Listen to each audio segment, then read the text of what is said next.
မင်္ဂလာပါဒီမြောက်ပြီးမှကျွန်တော်ဒီရေ compressor motor ကျွန်တော်ဒီ 2HP ပေါ့နော် 2HP ကျွန်တော်ဒီsingle phase Z compressor ရေစက်ဒီမှာ OZ တွင်းမှာမှုတ်တင်တဲ့ခါမှာသုံးတဲ့compressor motor တွေမှာကျွန်တော်ဒီတစ်ချက်နီးဖြစ်ပါတယ်ခင်ဗျာ single phase motor 2HP motor ရဲ့ ampere တစ်ချက်နီးဖြစ်ပါတယ်ခင်ဗျာတစ်ချက်တဲ့ခါမှာကျွန်တော်ဒီ formula ကျွန်တော်ဒီ B equal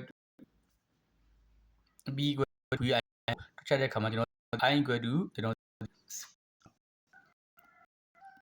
P by V ပေါ့နော် P ပါမှာဆိုတော့ဒီ EFF ပါ efficiency ပါမယ် EF power fit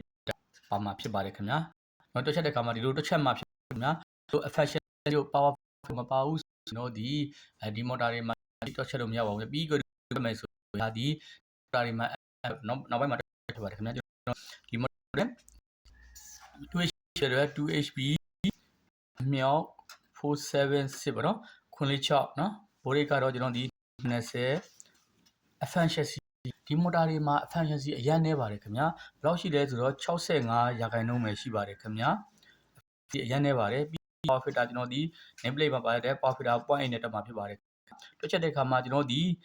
ဒီမှာ14ရမယ်ဒီကောင်တွက်ချက်တဲ့အခါမှာကျွန်တော်ဒီဒါကိုတွက်ချက်တဲ့အခါ220ရဲ့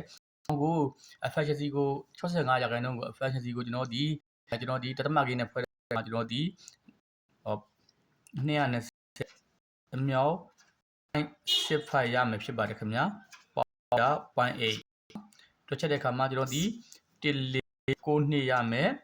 1.4ရမှာဖြစ်ပါတယ်တွက်ချက်တဲ့အခါမှာဒီနောက်တွက်ချက်တဲ့အခါမှာဒီဘယ်လောက်လဲကျွန်တော်ဒီ3 ampere ရမှာဖြစ်ပါတယ်ခင်ဗျာဒါကျွန်တော်ဒီလူစင်းကိုမှုတ်တင်တဲ့ရေcompressor တွေဆိုရင် 2HP motor တွေဆိုရင်13 ampere တက်ပါတယ်13 name plate မှာရေးထားပါတယ်ခင်ဗျာဒီ name plate ဒီ motor ရဲ့ maximum ampere ဖြစ်ပါတယ်ခင်ဗျာဒါပေမဲ့ကျွန်တော်ဒီ P equal to ကျွန်တော်ဒီ VI ပေါ့နော်တွက်ချက်တဲ့အခါမှာကျွန်တော် I equal to P by V တွက်တဲ့အခါမှာကျွန်တော် C ကကျွန်တော်ဒီ 2HB ဆိုတော့ 2HB အမြောက်6နဲ့မြောက်မယ်220စားလိုက်တဲ့အခါမှာကျွန်တော်ဒီ1492နဲ့စားတဲ့အခါမှာကျွန်တော်ဒီဘယ်လောက် ampere ရလဲဆိုတော့ 6.7 ampere ရပါတယ်ဒီလိုတစ်ချက်တဲ့ဒီလိုတစ်ချက်မဲ့ဒီ motor တွေမှာကျွန်တော်ဒီ ampere 13 ampere မရပါဘူးခင်ဗျာဒီလိုမှသာကျွန်တော်ဒီအပေါ်မှာတစ်ချက်တဲ့နီးနဲ့တွက်ချက်မှသာကျွန်တော်ဒီ efficiency တက်ဖီတာထက်တွက်မှသာ13 ampere ရမှာဖြစ်ပါတယ်ခင်ဗျာကျွန်တော်ဒီ motor လုံးကျွန်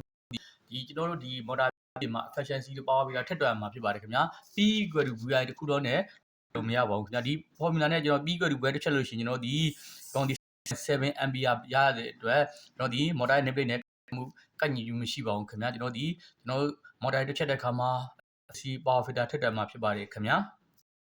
ဒါဒီကျွန်တော်ဒီ 2HP motor တွေရေစက်ကျွန်တော်အဝေးစီတွင်းကနေပြီးတော့မှုတ်တင်တဲ့ခါမှာသုံးတဲ့ motor နဲ့တွဲတဲ့ motor တွေမှာ13 ampere ကိုတစ်ချက်ပြားနေဖြစ်ပါတယ်ခင်ဗျာဒီလိုတစ်ချက်မှသာမှန်ကန်မှာဖြစ်ပါတယ်ဒီကောင်းတဲ့တစ်ချက်မဲ့ဆိုရင်ဒီ motor ဒီ ampere 13 ampere ရဖို့မဟုတ်ပါဘူးခင်ဗျာ 6.7 ampere ဒီကျွန်တော်ဒီဒါဒီရိုးတန်းဟာပဲတက်လို့ရပါတယ်ကျွန်တော်ဒီလုတ်တွေမှာအထွေလုတ်ရှိမယ်အထွေစီနီယာလုတ်ရှိမယ်ကျွန်တော်ဒီလုတ်ရှိမယ် induction လုတ်ရှိသုံးမျိုးပေါ်မူတည်ပြီးတစ်ချက်မှာဖြစ်ပါတယ်ဒါဒီကျွန်တော်ဒီ induction motor မျိုးစားမှာပါတယ် induction တစ်ချက်တဲ့ကျွန်တော်ဒီ efficiency power factor ထက်တွက်လာကျွန်တော်ဒီ ampere ကိုမှန်မှန်ကန်ရရှိမှာဖြစ်ပါတယ်ဒါဒီကျွန်တော်ဒီ phase 2HP ကို ampere တစ်ချက်နည်းဖြစ်ပါတယ်ခင်ဗျာအားလုံးကိုကြည့်ပါတယ်ခင်ဗျာ